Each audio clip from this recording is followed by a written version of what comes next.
வணக்கம்.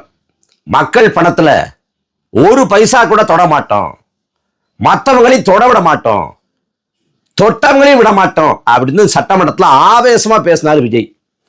அதாவது ஊழல் செய்ய மாட்டாரா, லஞ்சம் வாங்க மாட்டாரா, யாரும் ஊழல் செய்ய முயற்சி பண்ணா அவங்களையும் அனுமதிக்க மாட்டாரா, ஏற்கனவே ஊழல் பண்ணாங்கல்ல, லஞ்சம் வாங்கினாங்கல்ல முந்தைய ஆட்சியாளர்கள், அவங்களையும் சும்மாட மாட்டாரா, ஊழல்வாதிகளை தோண்டி துருவி அவங்கள நொங்கெடுப்பாப்புல, அந்த ஊழல் பெருச்சாரிகளை விடாம விட்டு குறைவாப்புல. அதுதான் அந்த பேச்சோட பொருள். நாங்க ஊழல் செய்ய மாட்டோம், யாரையும் செய்ய விட மாட்டோம், ஏற்கனவே செஞ்சாங்கல்ல அவங்களையும் விட மாட்டோம் அப்படின்னு சொல்றாப்புல. இது ஒரு பக்கம்.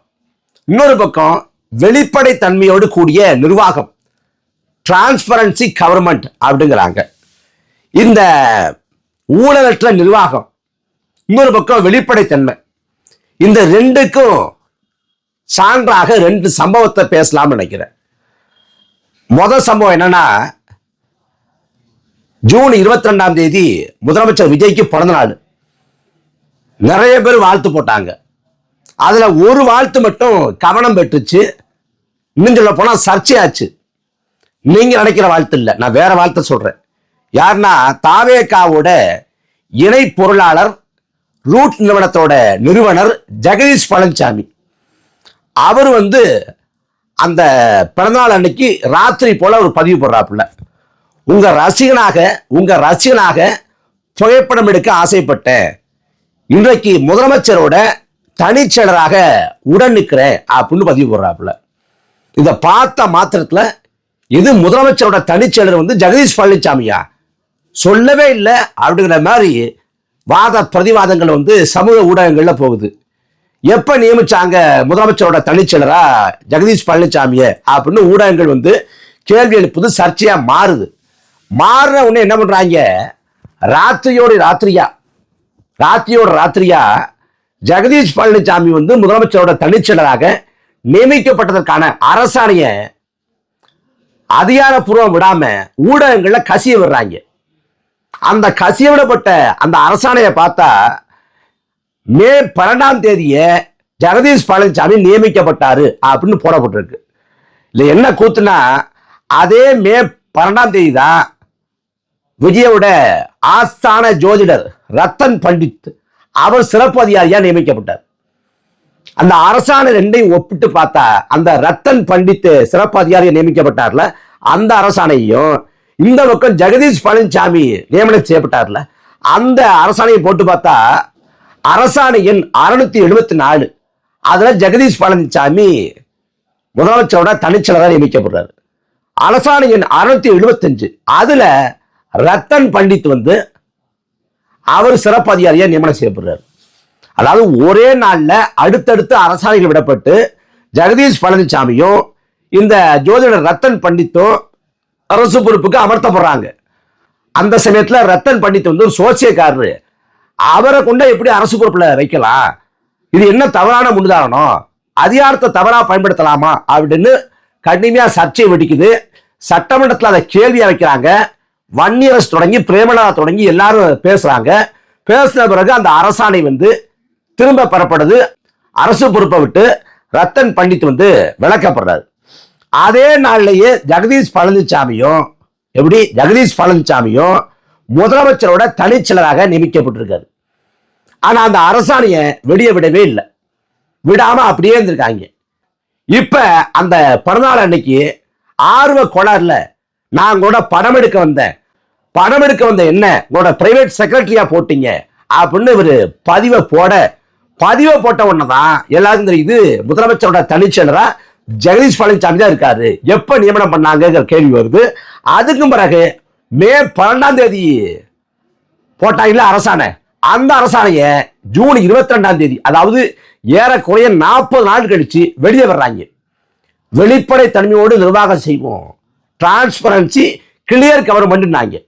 முதலமைச்சரோட தனிச்செயலராக ஜெகதீஷ் பழனிசாமி நியமிக்கப்பட்டது 40 நாட்கள் வரைக்கும் மறைக்கப்பட்டிருக்கு. அந்த 40 நாள் கழிச்சும் ஜெகதீஷ் பழனிசாமி ட்விட்டர்ல பதிவு போட்ட பிறகுதான் வேற வழி இல்லாம அரசாணை வெளியிடப்படுதுன்னா உங்களோட வெளிப்படைத்தன்மை தானா? உங்க டிரான்ஸ்பரன்சில தீய வச்சு கொளுத்த ரத்தன் பண்டித்து வேண்டிய ஆடு, அவருக்கு வந்து அரசு பொறுப்பு போட்டீங்க. சர்ச்சையான உடனே நீக்கிட்டீங்க. ஜெகதீஷ் பழனிசாமி ரொம்ப வேண்டப்பட்ட ஆளு. எப்படி விஜய்க்கு ரொம்ப ரொம்ப ரொம்ப வேண்டப்பட்ட ஆளு ஜெகதீஷ் பழனிசாமி. அது ஏன்லாம் வெளிப்படையா சொல்ல முடியாது. அந்த ஜெகதீஷ் பழனிசாமிக்கு பொறுப்பு போட்டிருக்காங்க. இதோட முடிஞ்சு வச்சா இல்ல இன்னும் 4-5 பேருக்கு பொறுப்பை போட்டு வச்சிருக்காங்களா? விஜயோட நெருங்கிய நண்பர் சஞ்சீவ், அப்புறம் விஜய்க்காக பேசக்கூடிய ஸ்டீமன், இவங்களுக்கு ஏதாவது பொறுப்பு போட்டு அரசாணை போட்டு அதை வெளில விடாம மறைச்சு வச்சிருக்காங்களா? என்ன நடக்குது? முதலமைச்சரோட தனிச்செயலர் பொறுப்புக்கு ஜெகதீஷ் பழனிசாமியை நியமனம் செஞ்சதை 40 நாட்கள் வரைக்கும் மூடி மறைச்சதுதான் தாவேகாவோட வெளிப்படையான நிர்வாகத்துக்கான சரியான சான்று. இவ்வளவுதான். இவங்க பேசுற பேச்சுக்கும் செயல்பாட்டுக்கும் சம்பந்தமே இருக்காது. எதுல திருட்டுத்தனம் பாருங்க. முதலமைச்சரோட தனிச்செயலங்கிறது ஒரு உயரிய பொறுப்பு, ஒரு முதன்மை பொறுப்பு. அந்த பொறுப்புல ஆள போறதுக்கு கூட வெளிப்படைத்தன்மை இல்லை. இவ்வளவுதான் இவங்க யோகிதை. ஆனா எல்லா பேச்சும் பேசுவாங்க, எல்லா பேச்சும். அப்புறம் சொல்றாப்படி இல்ல, நான் ஊழல் செஞ்சவங்களை விடமாட்டேன் அப்படிங்கிறாப்புல. நான் ஊழல் செஞ்சவங்களை விடமாட்டேன் அப்படின்னு விஜய் சொல்றாப்புல. திமுக வந்து இவங்க தீய சக்தி அப்படின்னு வர்ணிக்கிறாங்க. தாவேகா வர்ணிக்குது, விஜய் வர்ணிக்கிறாரு, எல்லாருக்கும் தெரியும். அதிமுக எப்படி வர்ணிக்கிறாங்கன்னா அதிமுகவை ஊழல் சக்தி அப்படின்னு சொல்றாரு. இப்ப அதிமுக ஊழல் சக்தினா என்ன கேள்வினா, அதிமுகவில் ஊழல் பண்ணது யார்? எம்ஜிஆர் வந்து ஊழல் செஞ்சாரு, எரிசாராய ஊழல் அப்படின்னு எம்ஜிஆர் ஆட்சி காலத்துல ஊழல் குற்றச்சாட்டு வைக்கப்பட்டிருக்கு. பல்கேரியா வந்து கப்பல் வாகனத்துல வந்து ஊழல் அப்படின்னு எம்ஜிஆர் ஆட்சி காலத்துல பெரிய அளவில் பேசப்பட்டிருக்கு. அன்னைக்கு எம்ஜிஆர் ஊழல் மீது ரே கமிஷன் அப்படின்னு கமிஷன் அமைக்கப்பட்டுச்சு. எப்படி கருணாநிதிக்கு வந்து சர்க்காரிய கமிஷனோ அதே போல எம்ஜிஆருக்கு வந்து ரே கமிஷன் அப்படின்னு ஒரு கமிஷன் போட்டாங்க. அந்த எம்ஜிஆர் ஊழல்வாதி அப்படின்னு தாவேகா சொல்லுதான்னா இல்ல, எம்ஜிஆர அரசியல் வழிகாட்டின்னு தாவேகா கொண்டாடுது. அப்ப எம்ஜிஆர் வந்து தாவேகாவோட பார்வையில ஊழல்வாதி இல்லை. சரி, ஜெயலலிதா அம்மையார் இருக்காங்கல்ல, ஜெயலலிதா அம்மையார் அவங்க சட்டத்தின்படி ஊழல் குற்றவாளி என்று தண்டிக்கப்பட்ட நபர், நிரூபிக்கப்பட்ட நபர். அந்த ஜெயலலிதாவை ஊழல்வாதி அப்படின்னு தாவேகா சொல்லுதா அப்படின்னு கேட்டீங்கன்னா, ஜெயலலிதாவை ஒருபோதும் ஊழல்வாதி அப்படின்னு தாவேகா சொல்லல. தாவேகாவோட அமைச்சர் இருக்கக்கூடிய செங்கோட்டையோட சட்டப்பையில இப்போது வரைக்கும் ஜெயலலிதா அம்மையாரோட படம் இருக்கு. ஜெயலலிதா அம்மையார் வந்து நல்ல நிர்வாகத்தை கொடுத்தாங்க அப்படின்னு செங்கோட்டையன் பேசுறாரு. செங்கோட்டையன் வந்து தாவேக்கால சேர்ந்த உடனே இந்த செங்கோட்டைய, இந்த அருண்ராஜ் எல்லாம் சேர்ந்துக்கிட்டு ஜெயலலிதாவோட நினைவிடத்துக்கு போய் அங்க மலர் தூவி அங்க வந்து வணக்கம் செலுத்துறாங்க. அப்ப தாவேக்காவோட பார்வையில ஜெயலலிதாவும் ஊழல்வாதி இல்லை. அப்ப யாரு ஊழல்வாதி, யாரு ஊழல் பண்ணா? ஒருவேளை எடப்பாடி பழனிசாமி சொல்றாங்களோ? சரி, எடப்பாடி பழனிசாமி தாவேக்காவோட பார்வையில ஊழல்வாதினா எடப்பாடி பழனிசாமி மட்டும் இல்லை, எடப்பாடி பழனிசாமி அமைச்சரவையில் அங்க வச்ச எல்லாரும் தான் ஊழல்வாதியா இருக்க முடியும். அதான தர்க்க நியாயம், அதான லாஜிக்கு. இப்ப என்ன கேட்கிறேன், எடப்பாடி பழனிசாமி ஊழல்வாதினா எடப்பாடி பழனிசாமி அமைச்சரவையில் அங்க வச்சவங்க யாராரு? எடப்பாடி பழனிசாமி அமைச்சரவையில் 2021 வரைக்கும், அதாவது இந்த ஆட்சி முடிகிற வரைக்கும் பள்ளி கல்வித்துறை அமைச்சராக இருந்தவர் செங்கோட்டையன். அந்த செங்கோட்டையன் இப்ப எங்க இருக்காரு? தாவேகாவோட ஆட்சியில அமைச்சரா இருக்காரு. அந்த செங்கோட்டையன் ஊழல் பண்ணாரா இல்லையா? அதே போல எடப்பாடி பழனிசாமி ஆட்சியில அன்னைக்கு தொழில்துறை அமைச்சராக இருந்தவர் MC சம்பத், கடலூர்காரரு. அந்த MC சம்பத் 2021 வரைக்கும் அமைச்சா இருந்தாரு. அவர் வந்து இப்ப தாவேகாவோட ஐக்கியமாயிட்டார்.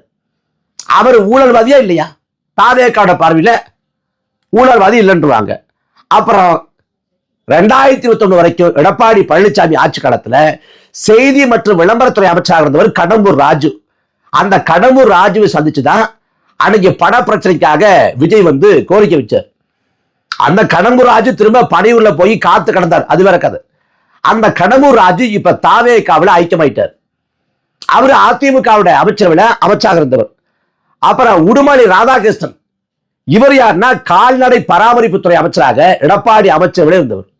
இப்ப இவரும் தாவேகாவில் ஐக்கியமாயிருக்கார். அப்புறம் வெள்ளமண்டி நடராஜன், இவர் எடப்பாடி பழனிசாமி ஆட்சி காலத்துல சுற்றுலாத்துறை அமைச்சராக இருந்தவர். இவரும் தாவேக்கால வந்து இப்ப ஐக்கியமா இருக்காரு. இப்ப அடுத்த யார் போக போறான்னா விஜயபாஸ்கர் சட்டமன்ற உறுப்பினர் பதவியை, விராலிமலை சட்டமன்ற உறுப்பினர் பதவியை ராஜினாமா பண்ணிட்டாரு. அவரும் தாவேக்காவுக்கு போக போறாரு. ஏன் போகாம காத்திருக்காரு? சனிக்கிழமை போய் சேர்ந்துக்கலாமேன்னா, நான் சேர்ந்தா விஜய் தலைமையில சேருவேன், நான் புஷியானந்த் தலைமையில, நான் ஆதவர்ஜா தலைமையில நான் சேர மாட்டேன், விஜய் எப்ப சேர்த்துக்கிறாரோ அவர் தலைமையில சேரன்னு சொல்லிட்டு விஜயோட நேரத்துக்காக காத்து கிடக்கிறார். யாரு? விஜயபாஸ்கர். அந்த விஜயபாஸ்கர் எடப்பாடி பழனிசாமி ஆட்சி காலத்துல சுகாதாரத்துறை அமைச்சராக இருந்தவர். அவரும் தாவேக்காவுக்கு வர்றார். அப்புறம் சி.வி. சண்முகம் சட்டத்துறை அமைச்சராக எடப்பாடி பழனிசாமி ஆட்சி காலத்தில் இருந்தாரு. அவர் வந்து தாவேக்கா பக்கம் வரலாம் என்று சொல்லப்படுது. எடப்பாடி பழனிசாமி மேல அதிருப்தியில் இருக்காரு. எடப்பாடி பழனிசாமி சி.வி. சண்முகத்தை சேர்க்க தயாரா இல்லை. அப்ப அவரும் சட்டமன்ற உறுப்பினர் பதவியை ராஜினாமா செய்துவிட்டு தாவேக்காவோட ஐக்கியமாக வாய்ப்பு உண்டு. அப்புறம் எஸ்பி வேலுமணி நேற்றைய தினம் விஜய் பேசி முடிச்ச உடனே வேலுமணி விஜயை பார்த்து சிறப்பா பேசுனீங்க, அவர் தாளில் எழுதி கொடுத்ததை அப்படியே பார்த்து ஒப்பிச்சாரு, ஆனா அதுக்கு சிறப்பா பேசுனீங்க அப்படின்னு வேலுமணி போய் பாராட்டு தெரிவிச்சாரு.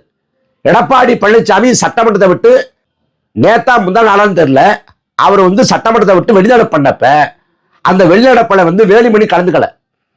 அப்ப வேலுமணி இன்னும் அதிருப்தியில் இருக்காரு.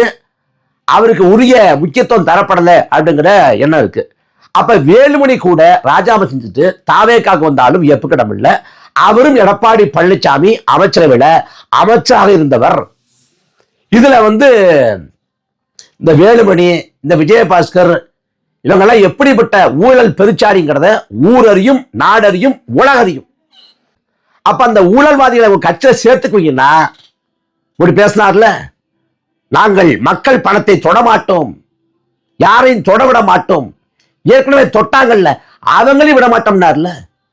ஏற்கனவே தொட்ட ஆட்கள் தான் இந்த கடம்பூர் ராஜு, இந்த உடுமலை ராதாகிருஷ்ணன், இந்த விஜயபாஸ்கர், இந்த வேலுமணி, இந்த செங்கோட்டையன் எல்லாருமே. அப்ப ஊழல் செஞ்சவங்களை சும்மா விட மாட்டோம் அப்படின்னு பேச நீங்க எந்த அடிப்படையில் உங்க கட்சிக்குள்ள சேர்த்துக்கிறீங்க? ஏற்கனவே ஊழல் கரை ஒடிஞ்சு ஊழல் பெருச்சாலியாக பல நாள் ஊழல் செஞ்சு பழக்கப்பட்டு போன அவங்க இப்ப எப்படி தாவேக்காவுக்கு வந்த பிறகு மனித புரிதலா செயல்படுவாங்க? இதுதான் கேள்வி. அப்ப உங்களோட வெளிப்படைத்தன்மை, ஊழலற்ற நிர்வாகம் ரெண்டும் கிழிஞ்சு தொங்குது. இதான் இங்க யோசிக்குதான் லட்சணம். அதனால இது வந்து இப்ப பேசுறப்ப நீங்க வந்து மிகைப்படுத்தி பேசுறீங்க, நீங்க வந்து யூகத்துல பேசுறீங்க, அனுமானத்துல பேசுறீங்க அப்படின்னு சொல்லலாம். ஆனா விரைவில் இதெல்லாம் நடக்கத்தான் போகுது. அப்ப உண்மை என்னங்கிறது மக்களுக்கு விளங்கத்தான் போகுது. அதனால தாவேக்காவை சேர்ந்த அன்பர்கள்ட்ட, நண்பர்கள்ட்ட அன்போடு வேண்டது, சுறா படத்தை சூப்பரான படம் கூட சொல்லுங்கடா, கேட்டு போறோம். தயவு செஞ்சு விஜய் வந்து வெளிப்படை தன்மையோடு நிர்வாகத்தை கொடுப்பாரு, ஊழலற்ற ஆட்சி கொடுப்பாரு அப்படின்னு சொல்லாதீங்கடா. சகிக்கல.